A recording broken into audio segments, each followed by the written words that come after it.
Magandang araw po mga Lods. So ito po, makikita nyo, ito na po yung sinasabi natin na basketball court na lalagyan natin ng coin slots. So dito po, yan, apat po ang bulb. Sa ngayon, apat pa, pero hindi natin alam kung magdagdag pa sila. Tapos, ipakita ko po sa inyo yung circuit breaker nila. So dito po yung circuit breaker. So, ang circuit breaker po, ito yung sinasabi natin na dito mo ilalagay ang line side, yung itim natin sa coin slots. Tapos yung white natin, ito yung para sa load side. Ang load side yung po para sa lighting, sa dadaanan sa wiring sa load side. So dito tayo pababa, ito wire temporary muna, ito tayo susubukan natin. So yung coin slot natin mga loads, ito pinakita ko, ito yung ginagamit natin. Tapos dito sa likod, pakita natin muli sa likod. Yan. So ito po, balik muna natin ito. So yan, naka-off po ito ngayon. Kapag i-switch on natin ito,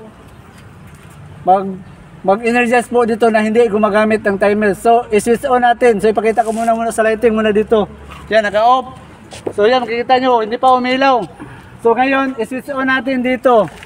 I-switch on natin itong MTS natin sa taas para mag-ilaw ang basketball court.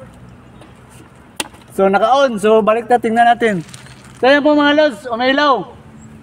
Yan, hindi po yan gumagamit ng coin slots yan kapag naka-MTS sa taas.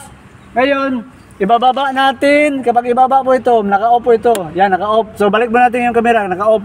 So yan, naka-off. Hindi umilaw.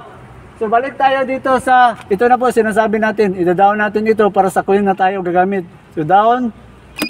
So yan. So makikita mo dito sa harapan.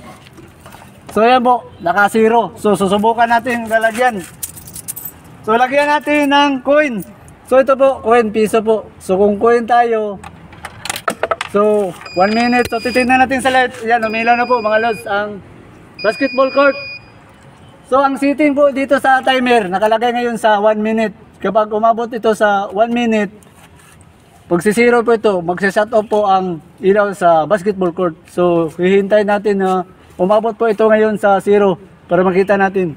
So tingnan muna natin itong basketball court nila po dito na yung mga lighting doon.